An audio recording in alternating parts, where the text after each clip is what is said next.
can we suggest something concrete for any new government's 100-day plan? And we thought one of the things is labor law reforms. If laws appear pro-worker, that's what we call as stringent labor laws. So in case of industrial establishments employing more than 100 employees, even to fire a single employee, we need government's permission. States with pro-worker legislation, they saw lower output, lower employment, lower investment and lower productivity. Not surprising. See, we are not asking when we say labor law liberalization, we are not saying you should have some inhuman treatment of workers. Right.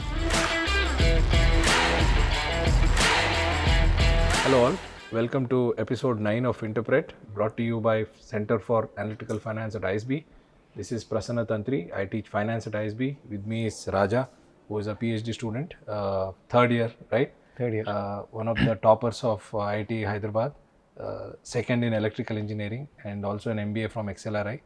Already has a publication in the area of topic that we're going to discuss. So topic for today, Raja, is labor laws. Whichever government that's going to come to power, after June 4th, they have this usual 100-day plan. Any government, this happens with state government, central governments or anyone, they start with 100-day. Usually that euphoria then, goes away. Right. But our idea is, can we suggest something concrete for any new government's 100-day plan? And we thought one of the things is labor law reforms. Right. And as you know, already there is a law which has been passed. There are 4 codes that they have created, which is supposed to simplify labor laws, but they have not been implemented. Right. So our suggestion is going to be, implement these labor laws. And before we say as academics, this is not our ideological position. It is not that somehow we like labor law reform. And this we should clarify right at the outset. People think when it is labor law reform, all that you talk about is just fire employees. That is not, we don't get any pleasure in saying you fire employees. But the whole idea is what should be the type of labor laws that should be there that will help improve overall economy, overall employment. Right. When we say labor law improvement, we are talking about benefit of employees themselves. So can we start the discussion? Can you tell us what do we mean by when finance person says labor law? Because of course we have no idea about section, subsection with this act, Industrial Dispute Act. Some lawyers watching here may say what is their locus standi to talk about labor laws. So can you just explain what do we mean by labor laws and what aspect of labor laws we look at, and before we get into reforms and all that as in finance. Right. So as finance people, we believe in efficient markets. So first question is, why cannot we let market decide? Right. So any thoughts why we cannot let market decide? Yeah, so that's the rule of the jungle, somebody would say, right? Yeah. So the one option is there is no need for any law to protect workers. Right. If people want workers and workers are important, then firms will pay whatever salary that is necessary. Right. You don't need any law at all.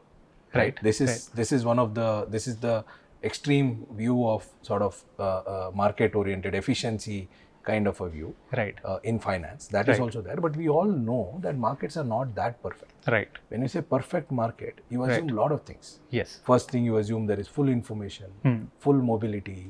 You fire me today, I know that there is a job somewhere 300 kilometers from here and I'll be able to go there quickly tomorrow morning. There are these assumptions. So although we love perfect markets in finance, we know that markets are not that perfect also. Right. And therefore there is a need for something. So when we say labor law, we are not saying that just don't have any law regulating labor. Right. That's not what we are trying to say, right? So my answer to your question is, of course we know, although we love this hypothesis of markets being efficient and perfect, yes, but we understand there are issues, there are frictions, and especially we also understand in a bargain, workers are having a weaker position.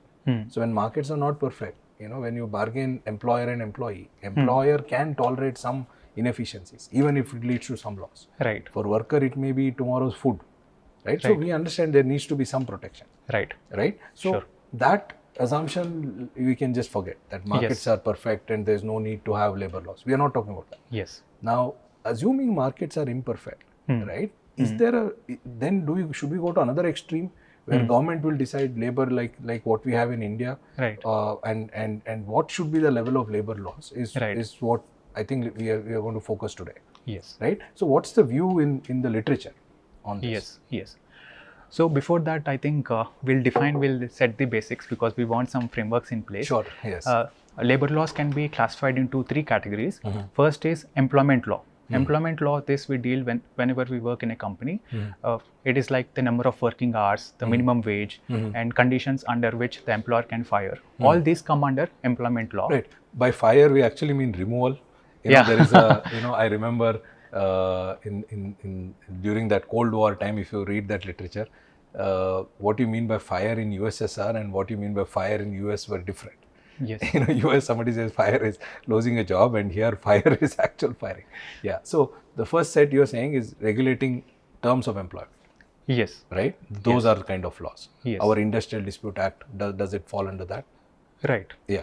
Right. So Industrial Dispute Act is all encompassing. It covers everything. Yes, there are also other aspects. So this is one category, right? Right. Second category is collective relations. For example, if you go back to olden days, there would be labor unions and there would be relationship. Strikes. Yes. There are there still. Yes. You don't need to go to olden days. Yes. Yeah. So collective bargaining is letting workers form a union and come and go on. Not necessarily strikes, even salary negotiation and Yes. all of that. Yeah. What's the third aspect? Third category is social security, which deals with unemployment insurance or old age pension. Yes. ESI and Yes, all of that. yes, So basically labor laws, when we look at finance, we are not interested in, it's not that we are not interested, we don't have an expertise to look at its drafting, its section, what punishment should be given, Yes, yes. that is not what we are looking at. Right. What section says what, either 10 people can be allowed or whatever. What we are looking at is broad categories, and we classify this into, literature says there are 3 kinds. One is looking at terms of employment. The other, the second you said worker welfare. Third is bargaining, which is union, your Yes. laws related to union.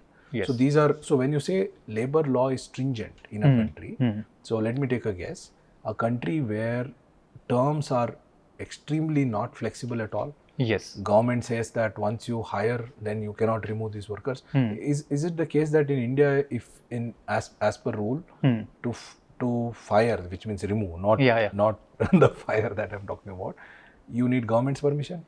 Yes. So in case of industrial establishments employing more than 100 employees, even to fire a single employee, we need government's permission. Okay, so I remember, Ford was trying to close down in Maharashtra last year, and they had gotten into this trouble. They needed government's permission, and government was not willing to give permission, and all of that. So our point is, Yes. what do you mean by stringent labor laws? Yes. We said 3 aspects. One is terms of employment. Yes. So when terms of employment are very, very stringent, that is one aspect. Second, the collective bargaining you said, Yes. where formation of unions are easy, where you have to consult unions for everything. Right. Salaries are decided with the consent of unions. You have to have unions more than all those Amitabh Bachchan films. If you, I don't know, you were you were too small to that time, too young to think about those things. But we used to have every Friday, Saturday Amitabh Bachchan films.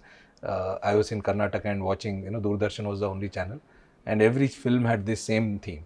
This guy will be working in some coal mine, and some accident would happen, and he will then get elected as a union leader and go and fight. So the laws which facilitate these kind of things, that are that's another way where laws are stringent. Yes. And third, you said welfare. Social security. Yeah, where you have to give provident fund. Yes. So countries or states in which all of these are very, very stringent. I don't want to call them pro-worker, because by the end of this talk, they are called pro-worker. It's a misnomer, right? They are called pro-worker, but pro-worker in letter, because if laws appear pro-worker, that's what we call as stringent labor laws, right? Right. When we talk about liberalizing labor laws, we are actually asking for some kind of concession and make laws a little bit worse for workers. Is it that what we are asking for? Yes. So let us consider that company which is employing, let's say, 97 workers. Suppose the firm has got some additional demand, it wants to expand to 110. But once it crosses 100, the employment law is binding. So firm does not get into additional labor now. Right. It continues to employ 97 people and go with the same production. Right. So this is holding back firm's growth. Okay. So when we say liberalizing labor laws, although it appears as if we are saying it's anti-worker, for instance, Right. one recommendation we would make, or which is in part of this law, is that don't make it binding for very small firms. right? Right now 100 workers. Right. We say make it 300, which is what the proposal is 300 Government or is something, doing right? that. Yes. So it may appear as if it is anti-worker, Right. because lot of firms where 200 up to from 100 to 280, 290 people are employed. Right. Now they will lose this protection that to fire you have to get government permission. But Right. what you're saying is it is not anti-worker. Yes. It is anti maybe incumbent workers. Those particular for them also it may not be anti. Actually, that we'll discuss later. But currently, a lot of firms are holding back their growth. Right. Because they don't want to cross this threshold. Yes. Now, a lot of firms will cross that threshold and will reach that 300, and which means so much more employment. So employment. So many people are sitting at home will get employed. Yes. Right? Yes. So this is actually not anti-worker. Yes. The law will be pro-worker. Pro-worker. Now, this is all nice, your thought experiment, Raja. Yes. It's all nice to sit here and think about all this. Right. And people like you and me, we have reasonable education, and it's nice to say let's have hire and fire. We know that somebody else will pick us up. We have a lot of skills.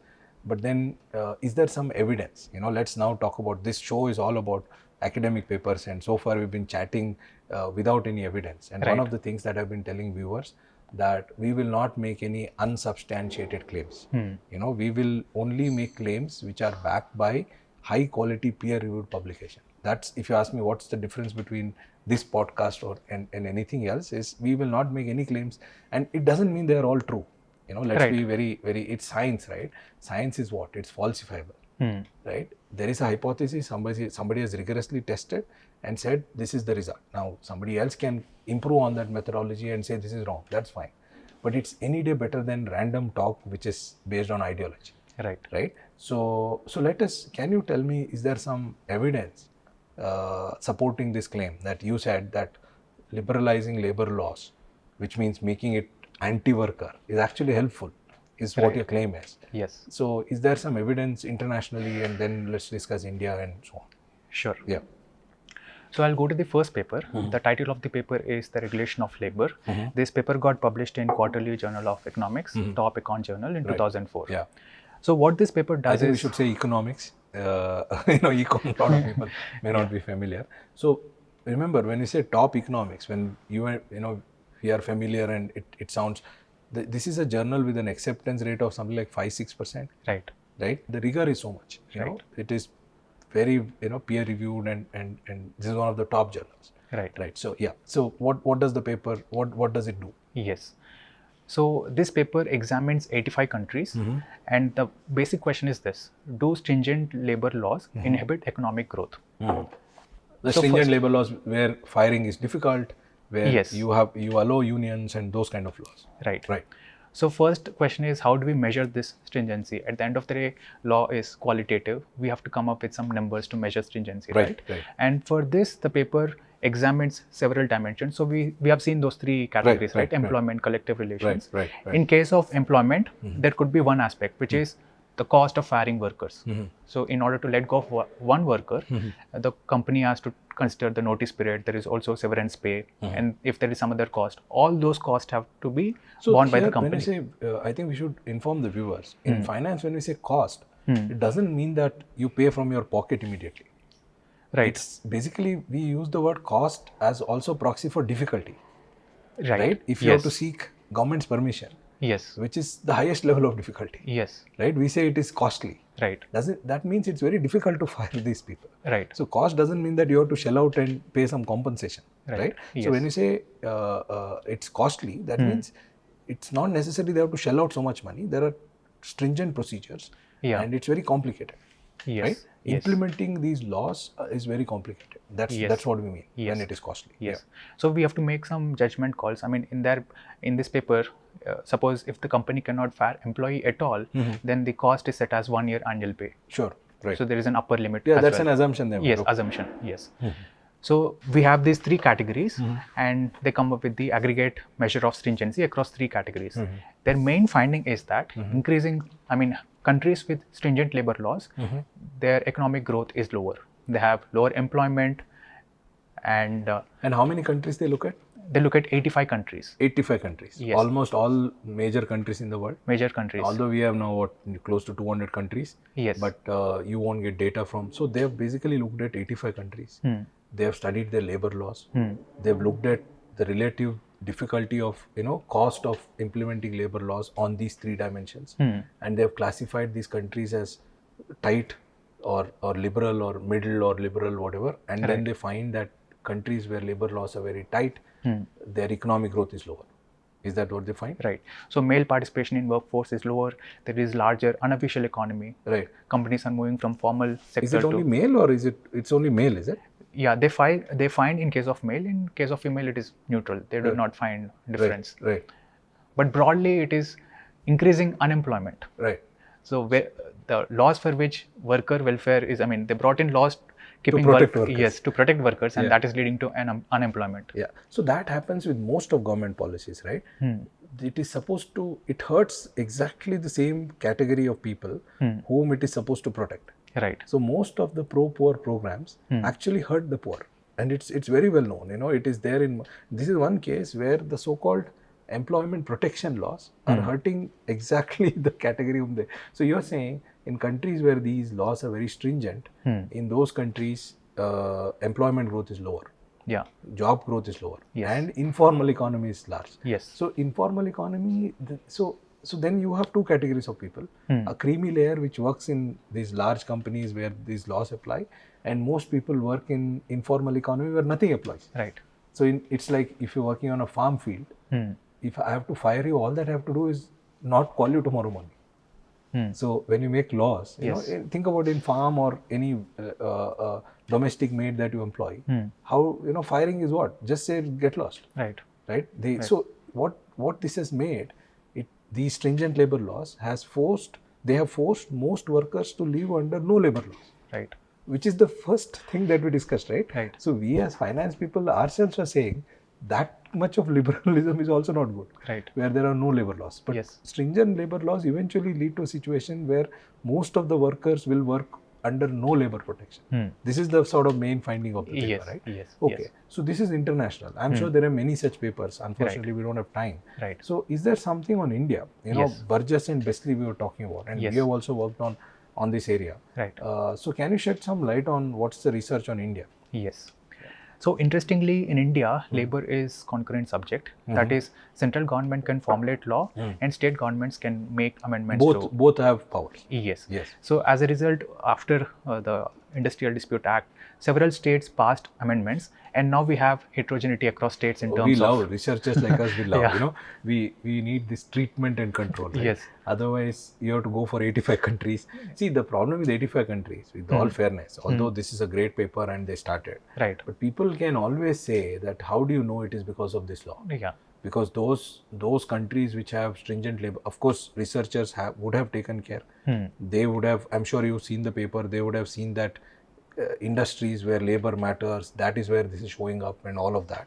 But despite the maximum care that they would have taken, people would always say it's very difficult to compare laws in one country with law in another, because there could be a country which is very stringent, but there is no implementation at all. Right. Codes are very bad. Right. Right. It's practically, although on paper it's very stringent, but actually it is not. So these kind of issues can come in when you make an international kind of comparison. Right. So that is why these within country comparisons, where the macro system is likely to be similar, right, and because the labor law is a concurrent subject in constitution. As you know, there is a state list, central list, and concurrent civics. Let's go back to that. We have all mugged up all of this. So concurrent list is a topics where both center and state can make laws. Right. And because states have had governments with differing ideologies, so some governments have moved to the left and some to the center. I don't think there is anything that can be called right in India when it comes to economics. So that gives us variation. Right. And you're saying this paper has used that variation. Yes. Yeah. And there is one more difference. This paper looks at manufacturing, the growth of manufacturing sector. So why manufacturing? Because the way in which they motivate is, if you look at the growth trajectory of emerging countries, manufacturing has got a very important role. So during that 1960 to 1990 episode, most of the South Asian economies did well because the share of manufacturing increased by approximately 15%. Yeah, your Koreas and Singapore and even China. Right. They were all led by manufacturing. Indonesia, Malaysia. Yeah. India was one exception. Yeah. Right. Even when we were growing in early 2000, we were growing at 8-9%, and our manufacturing share did not increase. This Right. was the thing that puzzled them. That's how this paper started. Yes. So our growth during our increase in share was just 5% versus 15% for other countries. Right. So their question is whether labor laws hindered this growth in manufacturing sector. Yes.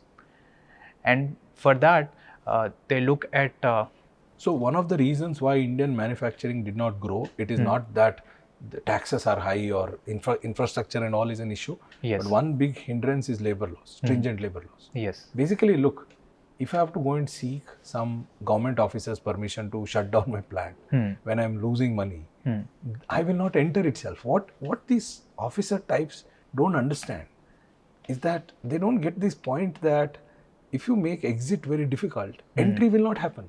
yes, So the guy who has entered, maybe you can trap those guys. But what about entry in future? yes, So this is something I don't understand. You know, there are very nice people. You know, I've tried convincing. It's sometimes I don't know why people don't get this as, you know, you can trap the current ones. Yeah. What about future formation? yeah, So can you say more about this paper? yes. Yeah. So we solve these problems, right? We solve stage 1 problem and then go to stage Yeah, 0. yes. Bureaucrats are missing stage 0. That's true. Sure. They don't look backward. Okay. Yeah. So in terms of amendments, I'll read out I'll give examples of couple of amendments. In case of Tamil Nadu passed an amendment prohibiting strikes and lockouts when in public interest. Okay. So since this amendment is against, workers, it is classified as pro-employer amendment. Okay. So you're telling us how did this paper, Burgess and Besley, Yeah. tried identifying labor-friendly states and labor not friendly state or employer-friendly states. Yes. So they looked at amendments passed to Industrial Dispute Act. So Yes. they studied amendments made and they Yes. look at whether these amendments were pro-employer or pro-worker. And Yes. again, we have to be very clear. This is pro-worker on paper. Whatever Yeah. is called as pro-worker is actually anti-worker. Right. Right, that is what the result is. But let's go with the classification. So Right. you giving this Tamil Nadu example, which prohibited strikes and lockouts. So Tamil Nadu becomes a pro-employer Employer. state. Yeah. Right. And there is example of West Bengal, which empowered individuals to directly reach out to labor courts for adjudication. Okay. So that is empowering workers. That Right. this amendment would be classified as pro-worker Okay, so they amendment. studied so like that they classified all the states, Yes. you know, based on what kind of amendments they have done. Yes. So to the central legislation.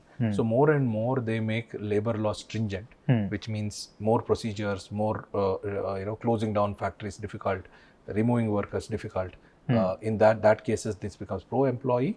Otherwise, it becomes pro-employer. Now they classify these two kind of states. So we have different, there is stringency varying across So states. this is not based on some ideology. It's not that lazy way Gujarat is pro-employer Yeah. or Kerala is pro-employee. It's not like that. This Yes. is based on a study of amendments. Each amendment. Each amendment. And this is not based on some newspaper report or I met my auto driver somewhere and he said this is, a lot of analysis in the media happens like that. Yeah. I heard this. This is not like that. It's they painstakingly went through each and every amendment and then they classified this into pro-worker or pro-employer, right? Yes, Yeah. yes, So then yes. what did they find? Yes. So they examine on several dimensions. In case of manufacturing sector, states with pro-worker legislation, they saw lower output, lower employment, lower investment, and lower productivity. Not surprising, you know. So I now that you told us the first paper, so basically what the first paper found internationally, Burgess and Besley found in the context of India. Yes. This is why it's so scientific, this method. Yes. People say that your economics is not replicable and all that. See, even in physical sciences these days, we know that reproducibility crisis. Most of the experiments, tablets that we take, Right. thinking it's going to cure, their original tests are not replicable. Right. A lot of people are struggling. So that is true everywhere. And since here we can't do experiments, the problem should be more. But look at this. What the first paper studied in the international context, you find the same result when you do in India following the methodology. Yes. So states which claim to be pro-worker ended up having less employment, less growth, and more people in the informal sector. Informal sector. It actually hurt the workers. Yes. And this, you can see, right? You can see states. Tamil Nadu, you said most Yes. of our electronics exports happen from Tamil Nadu, Yes. right? I think you were saying that it's one of the states with the largest number of establishments. Yeah, it is the most industrialized state in India. Yeah. So in terms of, this was up to 2020.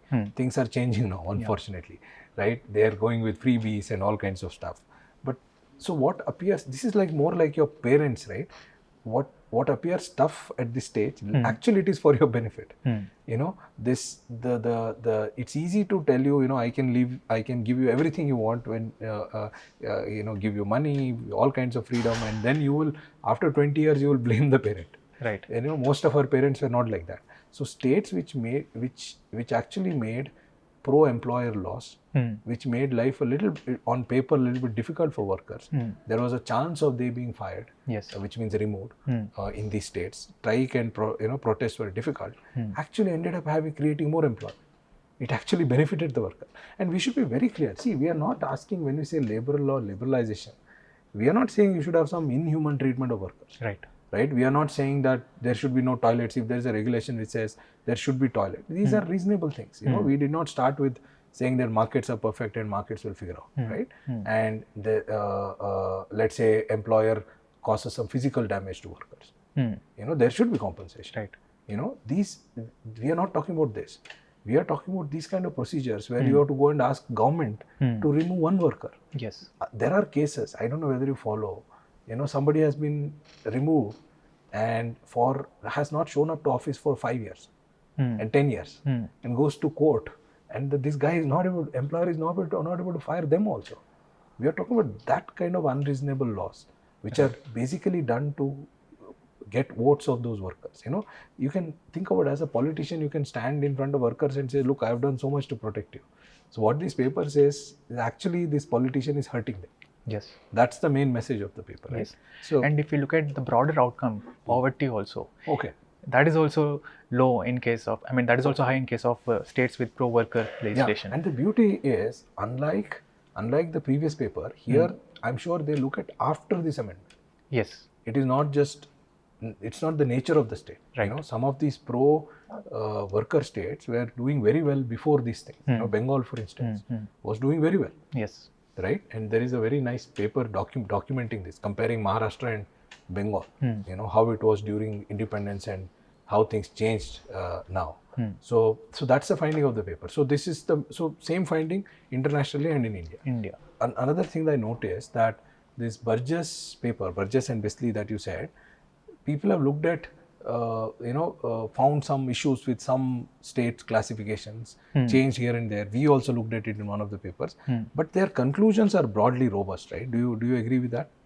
Yes, sir. They're you know, the fact, and you can see that, you know, states which have implemented more stringent labor laws actually are poor. Right. Now let's come to the point that we started with, that the 100-day agenda. So the new set of labor laws, which are, you know, one of the features of these is to have this fixed term contract employment, right? So where you can hire someone for, let's say, whatever number of years, and after that, if you let go that person, then you don't have, it is not like you have to go and ask the government. That's one of the amendment. So now, if you go by the findings of these papers, do you think this is going to help employment growth? Yes. So company would now have additional flexibility. So if there is a short-term requirement, let's say there is rainfall shock, company wants to hire temporary labor to meet the additional demand, then it can hire a contract labor for a fixed term. And after the... So, and they don't need to get these outsourced persons, right? Yes. So currently, what are they doing? There is a paper by Bertrand and others. Right. So what does this say? What are the firms doing now to circumvent these labor laws? Yes. So there is a category of firm which supplies labor personnel. This company approaches the other firm to get personnel for short-term basis. Okay. So they are able to bypass the labor law by approaching the other companies. So now firms are doing it in an indirect manner. Indirect manner. So you use some, you know, security services, housekeeping. You know, I find this funny. A lot of people who are pro-labor laws, if you go and look at their own establishment, who is doing their housekeeping, who is doing their security, it will be an outsourced firm. And they you know, it's like ostrich, right? You just ignore what is happening. They don't care what is the wage that is paid there, whether this guy is fired and all that. But then it is inefficient, right? Because if you, for doing core operations of your firm, you get people hired by somebody else, and then, you know, they don't have the, you know, there is this organizational culture and all kinds of stuff. They will not be able to assimilate. So that is what is going on right now. Right. So you're saying under new law, what will happen? You can hire within the firm, right? Yes, the company can hire those personnel directly. And for a fixed term. Fixed term. And yes. then once the term is over, then you don't need anybody's permission. Yes. And there are other things like, living wages and all that. Maybe we can discuss subsequently. Okay. But so on and all, are we sort of, can we reasonably say, given where India is, that if this should be implementing these labor law reforms, which is sort of making these labor laws more flexible and pro-employer, is what any government that's going to come to power should do in the first 100 days. Do you agree? Yes. And there is also one more point. Yeah. Yes, relaxing labor laws is good, but communicating these laws is also important. Okay. So there is a paper showing that forget stringency, whatever be the stringency, communicating these laws itself is beneficial, and that is leading to employment growth. Because companies have this fear, right? If they hire additional workers, they cannot let go of them if there is excess capacity. Right. So what government can do is Is this a published paper? Yes, this got published in AEJ Applied Economics recently. Okay, which is also a very good journal. Yes, right. yes, right. yes. Right. So independent of stringency, communicate the labor laws for good outcomes. Okay. And what government can do is they can set up a center like Kisan Credit Card. Right. So now farmers can call the center and get their queries answered in local language. Correct. Similarly, businesses can approach that call center. Right. Or if there is a website, they can get information about labor laws. Right. They can be more clear about what is binding on them and what is not binding on them. Sure. So what you're saying is, it is not, you're adding one more job for this 100-day program. Right. So I said just implement the law. You're saying not just implement, you have to communicate also. Yes. Because even if you liberalize or whatever you do, if the people who run the factories, if they don't know, then this is not very effective. Yes. They will still, ultimately they should be able to act based on this. Right. And you were saying, again, there is a paper which shows that communication is equally important. Right. So